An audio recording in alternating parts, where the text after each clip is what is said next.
Bismillahirrahmanirrahim. Assalamualaikum warahmatullahi wabarakatuh. Oke, perkenalkan, saya dengan Ella. Pada kesempatan kali ini akan menyampaikan follow-up tentang nutrisi ya. Temanya nutrisi dan faktor lain yang meningkatkan daya tahan tubuh. Ini saya sampaikan melalui presentasi PowerPoint aja ya. Saya coba bikinkan video screenshotnya. Oke.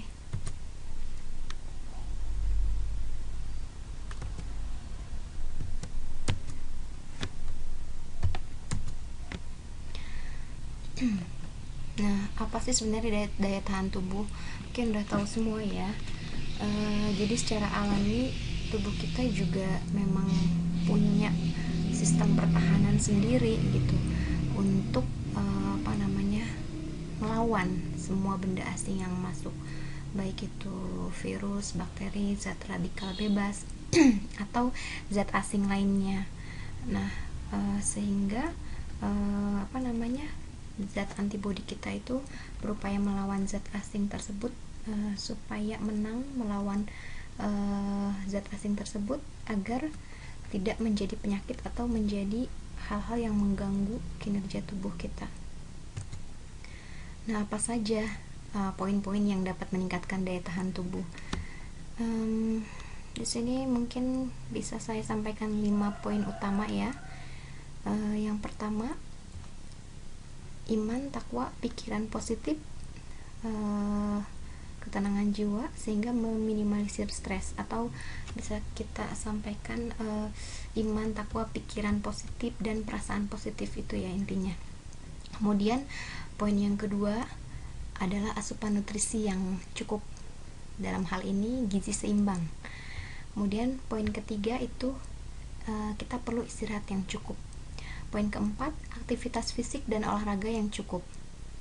Dan poin kelima, maintenance tubuh. Nah, 5 poin ini yang menjadi inti pembahasan kita pada siang hari ini, sehingga diharapkan untuk meningkatkan daya tahan tubuh ya. Poin pertama, iman, takwa, pikiran positif dan perasaan positif ya. Dalam Al-Quran disebutkan ya sifat-sifat orang beriman, diantaranya tentram atau tenang, kemudian positive thinking atau husnuzon, optimis, kemudian tawakal, jujur, bersyukur, dan lain sebagainya. Sebenarnya masih banyak ya, ini diantaranya, ini beberapa contoh sifat-sifat dan pikiran positif yang dimiliki oleh orang-orang yang beriman. Terus kenapa sih dengan pikiran positif itu? Nah, sifat, pikiran, dan perasaan positif seperti yang tadi disebutkan ya, tenang, husnuzon, bersyukur, dan sebagainya, dan sifat positif lainnya, hal ini akan memunculkan hormon-hormon baik dalam tubuh kita ya. Ini kenyataan ya. Jadi kalau kita punya pikiran dan perasaan positif, itu faktanya dalam tubuh kita akan rilis hormon-hormon baik. Hormon-hormon tersebut dikenal ada 4 hormon: endorfin, dopamin, oksitosin, dan serotonin. Nah, hormon-hormon tersebut, endorfin, dopamin, oksitosin, serotonin ini banyak sih fungsinya ya, tidak bisa saya jelaskan dalam kesempatan kali ini. Ini secara umum aja saya sampaikan yang berkaitan dengan daya tahan tubuh ya. Yang pertama tentunya dia meningkatkan sistem imun atau daya tahan tubuh. Kemudian dia juga sebagai neurotransmitter ya, lebih dari 40 juta aktivitas sel otak itu, baik secara langsung maupun enggak, itu dipengaruhi oleh hormon serotonin. Kayak untuk mood, nafsu makan, tidur agar lebih nyaman, kontraksi otot, sampai ke masalah kognitif ya. Kemudian juga si hormon-hormon tadi mempengaruhi fungsi kardiovaskuler juga, fungsi jantung, fungsi endokrin, saluran cerna. Ini fungsi-fungsi vital dalam tubuh manusia. kemudian berkontribusi dalam penyembuhan ya, untuk penyembuhan luka, sebagai zat anti nyeri, zat anti penuaan, menurunkan tekanan darah, berperan dalam persiapan melahirkan, menyusui, produksi ASI ya. Terus meningkatkan daya ingat, konsentrasi, keterampilan, motorik tubuh, juga merupakan mood booster dan obat antidepresan. Dan fungsi-fungsi lainnya ya, yang tidak bisa disampaikan semuanya, yang secara umum fungsi hormon tadi itu untuk memperlancar proses metabolisme tubuh kita, sehingga pada akhirnya meningkatkan daya tahan tubuh kita. Luar biasa ya, sangat banyak banget, positif banget fungsi-fungsi dari hormon baik tadi yang dihasilkan dari perasaan positif manusia ya. Nah sebaliknya, kalau kita lagi sedih atau ada sifat-sifat negatif ya, sifat-sifat negatif itu kan kayak misalnya kadang ketika seorang tidak jujur atau melakukan hal-hal buruk, itu kan memunculkan gelisah sebenarnya dalam diri dia. Atau misalnya dia ketika mendapat hal yang tidak menyenangkan ya, kemudian dia stres gitu, ujian ya, bikin stres kayak gitu, itu bisa memunculkan hormon-hormon istilahnya hormon jahat atau hormon stres. Ini dalam jangka waktu yang panjang biasanya. Kalau misalnya sebentar sih mungkin iya, mungkin tidak, tapi kalau misalnya stres berkepanjangan, kemungkinan ini dia akan memunculkan ya hormon-hormon berikut. Kemudian hormon-hormon tadi ya, adrenalin, noradrenalin, dan kortisol ini sebetulnya hormon yang dibutuhkan tubuh karena dia punya fungsi yang baik dan penting untuk tubuh kita, tetapi dalam jumlah yang maksudnya dia diperlukan tubuh dalam jumlah yang seimbang. Tapi kalau misalnya jumlah adrenalin, noradrenalin, dan kortisol ini dalam jumlah yang tidak wajar, yaitu jumlah yang amat rendah atau sebaliknya jumlah yang amat tinggi, itu yang akhirnya mengganggu tubuh, yang akhirnya memberikan fungsi atau efek buruk. Nah kalau kita kondisi lagi sedih, lagi stres gitu, lagi bermasalah secara psikologis, biasanya dia akan meningkatkan atau membuat produksi adrenalin, noradrenalin, dan kortisol itu menjadi berlebih dalam tubuh kita. Nah dalam jangka waktu yang panjang, stres berkepanjangan gitu ya, itu akhirnya memberikan efek buruk buat tubuh kita. Misalnya di sini banyak ya, meningkatkan flak darah. Flak darah itu ya ada gula darah, hiperkolesterol, asam urat, dan lain-lain, sampah-sampah darah. Kemudian meningkatkan tekanan darah, kemudian mengganggu kesehatan pembuluh darah dan peluang penyakit jantung, menurunkan daya tahan tubuh ya, intinya dia akan menurunkan daya tahan tubuh.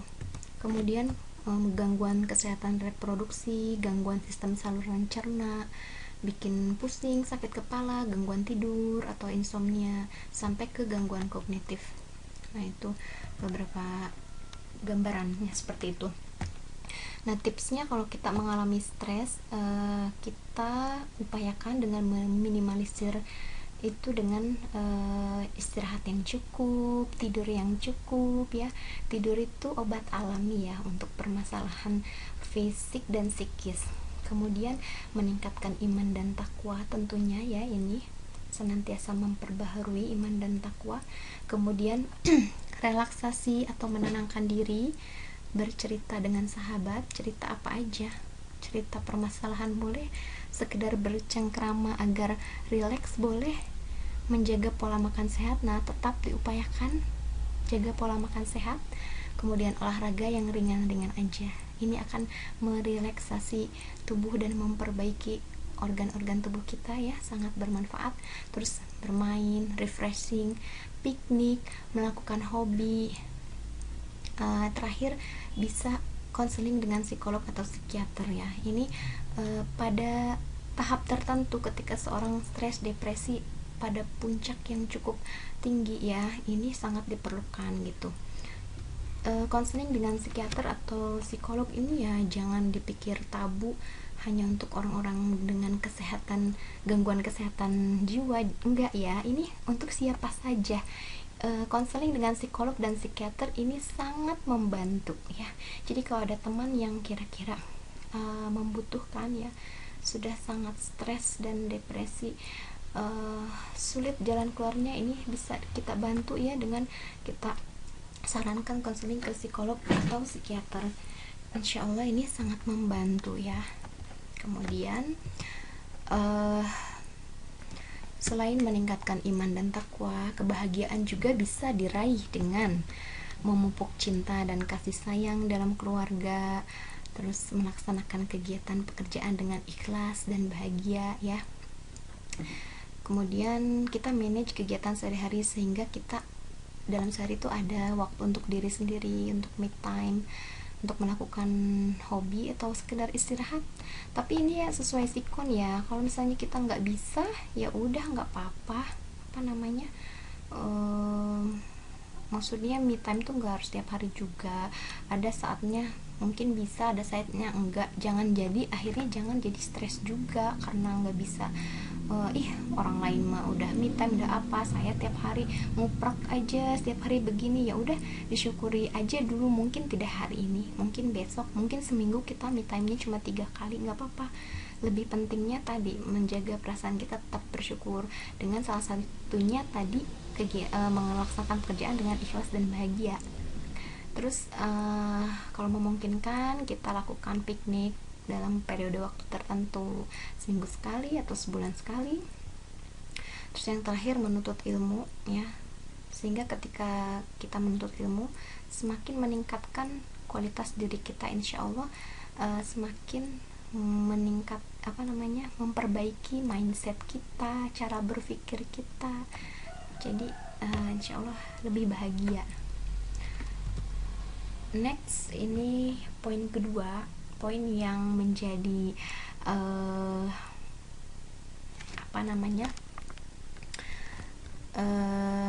poin yang dibahas paling banyak ya tentang faktor nutrisi. Tadi sebenarnya poin A itu ya kenapa ya saya harus bikin 5 poin tadi, karena kalau saya itu lebih suka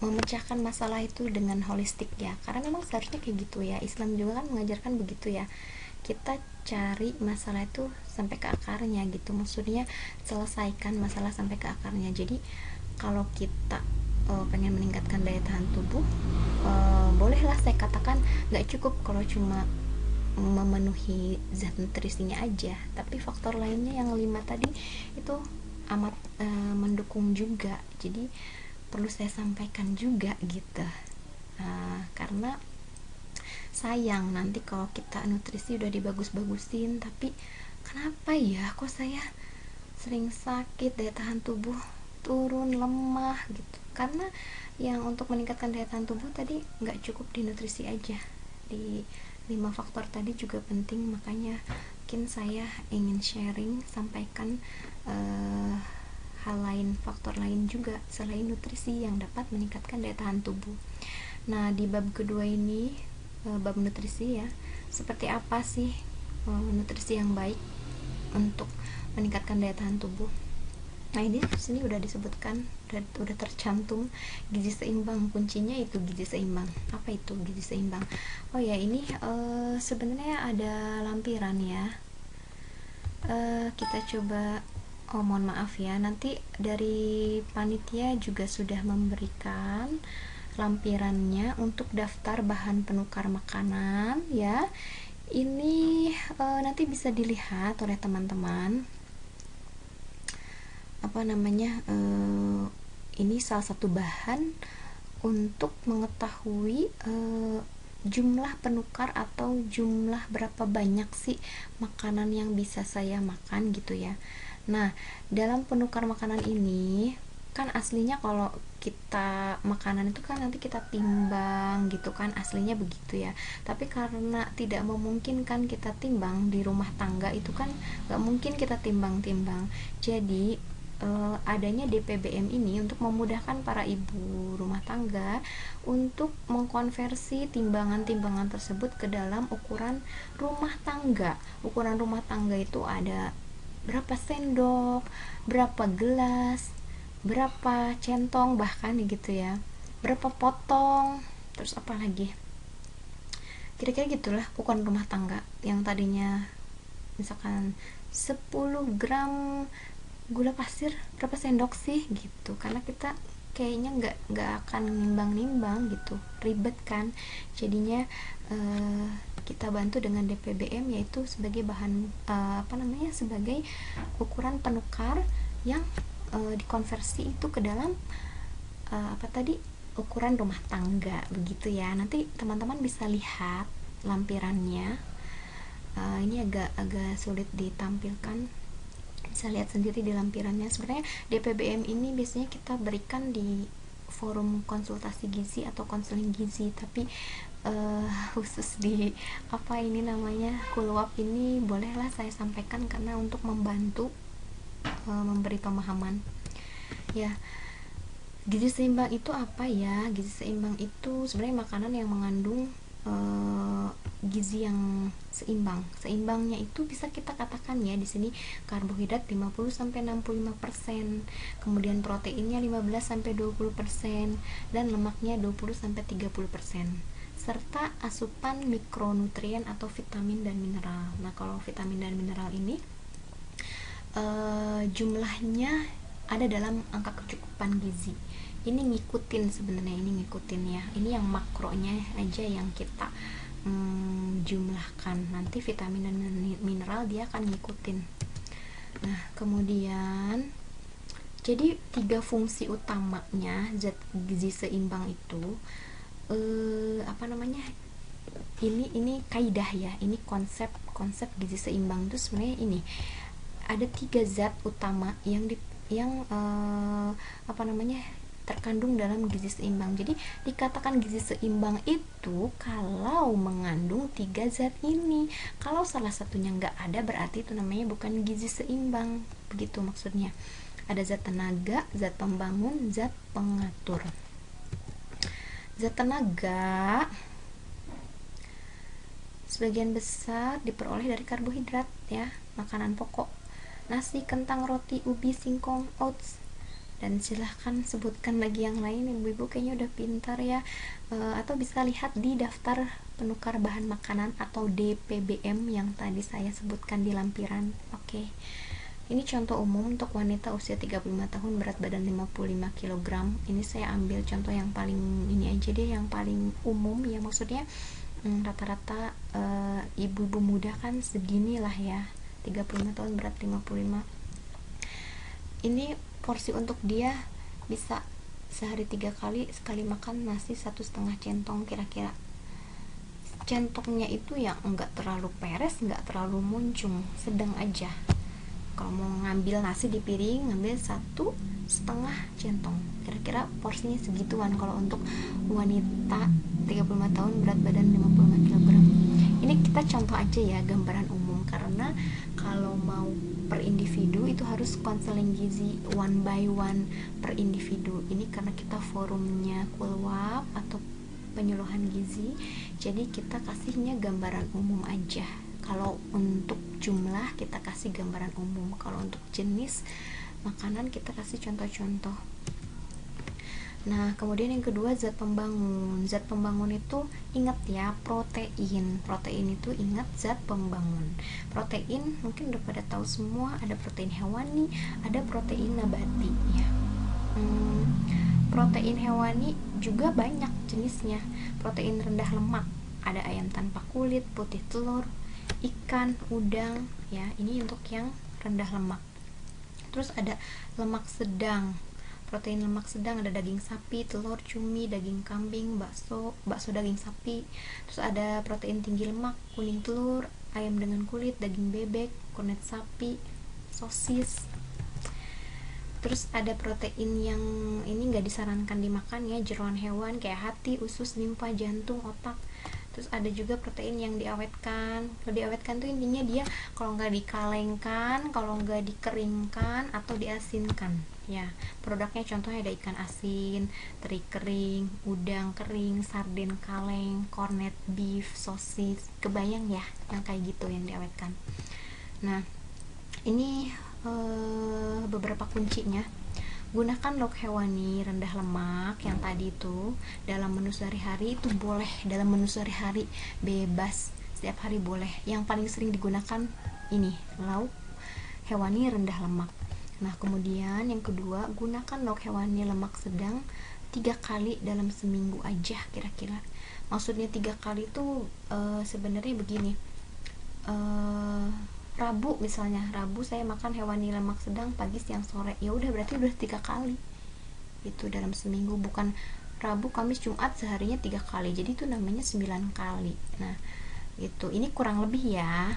Misalkan saya makan daging di Senin pagi, di Selasa siang, sama di Kamis sore, itu juga sama, itu sudah 3 kali.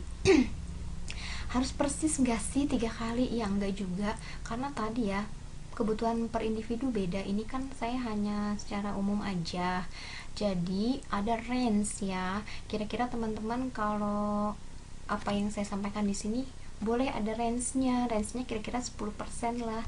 10% dari 3 kali. Misalkan ada yang cuma makan 2 kali, ada yang sampai 4 kali, masih boleh. Kurang lebihnya begitu. Kalau ingin lebih detail lagi bisa melakukan konseling gizi.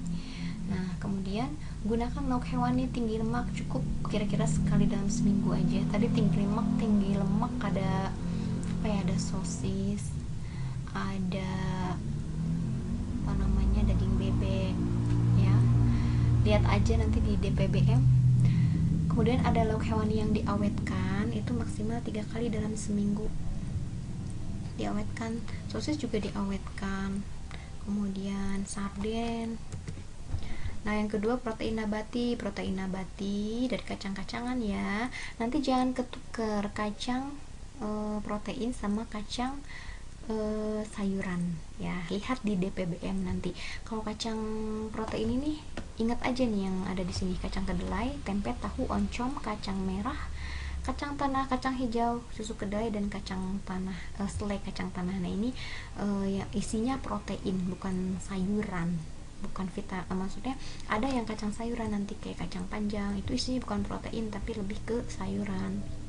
Nah, contoh umum lagi di sini untuk wanita masih ya, sama aja saya kasih contohnya untuk usia 35 tahun, wanita berat badan 55, kita bisa makan ikan satu penukar ya. Satu penukarnya itu kira-kira 1 ekor sedang.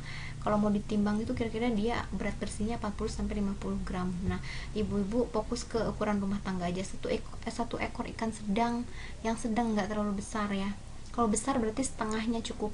Nah, kemudian 2 potong tempe. Nah, ini 3 kali sehari makannya seperti ini. Kemudian ada zat pengatur. Ini isinya vitamin dan mineral ya. Kita peroleh dari sayur dan buah. Yang pertama sayur. Ini aneka sayur ya, banyak banget lah, dari mulai bayam, wortel, buncis, brokoli, kangkung, kacang panjang. Nah, ini tadi yang saya bilang ada kacang panjang. Itu dia bukan protein tapi zat pengatur. Toge, terong, labu waluh, labu kuning, pare, daun katuk, daun singkong, ketimun, selada air, oyong. Nah, untuk kol dan sawi dan nangka muda silahkan dibatasi penggunaannya karena bergas. Ini contoh ya, contoh untuk untuk masih sama, wanita usia 35 tahun, berat badan 55 kg. Makanlah ini nggak nyampe satu penukar sayur kan 100 gram. Nah, ini paling 3/4 penukarnya aja, karena kita makan 3 kali ya, 3 kali sehari. Dalam seharinya itu cukup 2 penukar. Nah, 2 penukarnya itu kita bagi 3, jadi masing-masing kurang lebih 3/4 penukar. Nanti jumlahnya 2/1/4 penukar, nggak apa-apa beda sedikit. Nah, jadi satu kali makannya itu 75 gram sayuran atau 3/4 penukar. Emang segimana ya kira-kira 75 gram contohnya ini untuk wortel ya. Kalau kalau saya apa namanya, ups kepijit, kalau saya ini eh konversikan, mohon maaf ini ada kesalahan ya, harusnya 7 sendok makan. Ini segini nih, 7 kali gini nih akan jadi 75 gram. Ini wortel yang udah direbus ya. Ini kalau udah kita ambil dari misalkan sup wortel, kita ambil nih wortelnya doang segini. Ayo, siapa yang sanggup makan wortel segini sekali makan? Ini kira-kira 75 gram ya, 3/4 penukar. Satu kali makannya rekomendasinya segini. Ini hampir merata untuk untuk usia dewasa, hampir merata ya. Kalau sayuran kebutuhannya hampir merata, hampir sama. Nah, ini cukup pertanyaan yang cukup penting. Kira-kira kita sanggup nggak makan wortel sekali makan segini? Kalau nggak sanggup gimana ya? Berarti ambil yang paling mendekati deh, 60 gram, minimal banget 50 gram. Lebih sedikit dari ini, sedikit dikurangin, tapi nanti berlatih ya sampai akhirnya bisa segini. Kalau mau gizi seimbang begitu. Oke. Contoh lagi ya, bayam. Ini kira-kira bayam 75 gram segini nih. Banyak banget kan? Siapa yang sanggup makan bayam segini? Insya Allah sebenarnya ini nggak susah sih. Bayam itu kayak bulky ya kalau di piring atau mangkuk, tapi sebenarnya dia ringan banget loh. Kalau kita makan nggak lama, nggak susah, nggak banyak ternyata, karena kan dia sebenarnya tipis gitu ya. Mungkin karena pandangannya aja pertamanya kita lihat kok bulky banget, banyak banget gitu, padahal sebenarnya sih enggak ya. Apalagi kalau udah terbiasa. Nah tadi ya, kalau nggak sanggup, coba deh berlatih sedikit-sedikit sampai bisa 75 gram. Ini salah satu kunci gizi seimbang, salah satu kunci kalau mau daya tahan tubuhnya kuat. Ayo. Oke, yang kedua zat pengatur dari buah. Dari buah, berbagai macam buah, ada apel, anggur, belimbing, jeruk, jambu, kurma, kiwi, mangga, melon, nanas, dan lain sebagainya ya. Ini yang dibatasi nangka dan durian karena bergas. Saya ngejar waktu juga. Oke. Ini contoh ya, contoh penukar untuk apel. Ini apelnya sedang, jadi kalau untuk satu penukar paling 3/4-nya aja. Nah, untuk makan buah, sebenarnya buah kita nggak terlalu di stretch ya, harus 2 penukar, harus enggak. Kira-kira sehari 2-4 penukar. Bingung gak sih dengan kata-kata penukar? Nah, ini kita harus lihat di DPBM. Oke, saya bantu ke ukuran rumah tangga. Jadi, kalau contohnya apel ya, contohnya apel aja. Sehari bisa makan sekitar 3 buah ya. Karena satu buahnya itu 1,5 penukar kira-kira. Atau misalnya cukup 2 penukar aja, berarti satu penukarnya kan 3/4 buah ini nih, 3/4 apel. 3/4 apel ditambah 3/4 apel jadinya 1,5 apel. Itu minimalnya segitu boleh ya. Oke. Jadi memang yang paling pas tuh lihat DPBM ya. Sekali makan ini, kalau apel, kalau satu penukarnya 3/4 buah yang sedang. Tapi kalau misalnya mau dimakan satu ya gak apa-apa. Kalau apel sama sayuran dan buah itu jangan khawatir, aduh aku kebanyakan, enggak. Kalorinya itu untuk satu penukar hanya 50 kalori. Gak usah takut, beda kayak kita makan satu potong daging sapi, satu potong ayam goreng, satu centong nasi, itu beda. Buah sama sayuran mah satu penukarnya itu, si sayuran yang tadi 100 gram 75 gram itu cuma 50 kalori ke bawah, termasuk buah apel juga. Jadi berlebih dalam buah dan sayur itu jarang kasusnya kayak gitu. Nah, ini contoh lagi, ada apa namanya, pepaya ya. Satu penukarnya kira-kira segini tuh. Kalau udah dipotong kira-kira segini ya. Kita bisa makan buah kira-kira 2 penukar sehari sampai 4 penukar boleh.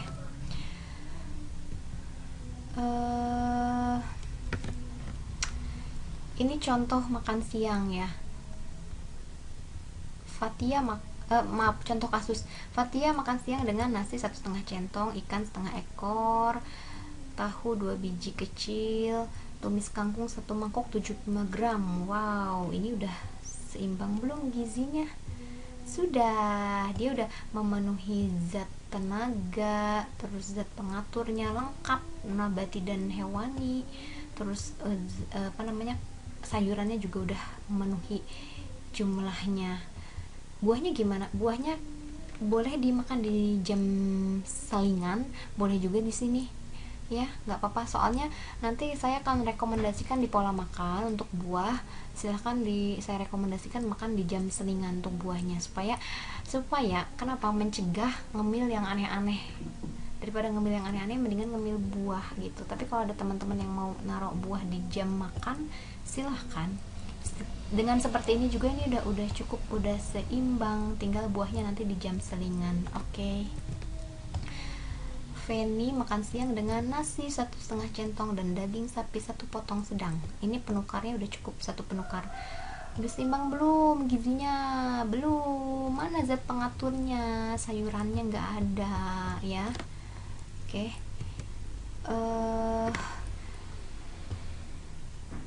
Firda makan siang dengan nasi 1,5 centong, ayam 1 potong sedang, daun singkong 75 gram. Udah seimbang belum ya? Mendekati lah 75%. Why? Karena ini dia nggak ada protein nabati ya. Secara ukuran dia udah bener semua, nasi 1,5 centong, terus ayamnya 40 gram, ini 1 penukar, daun singkong udah memenuhi. Andai kata Firda ini makan daun singkong cuma 25 gram, udah seimbang belum gizinya? Belum ya. Nah ini juga belum seimbang banget, tapi udah mendekati karena dia udah pakai 1 protein nih hewani. Oke, saya ini dulu ya, saya cut dulu sampai sini karena waktu ya, nanti bisa kita lanjutkan. Oke.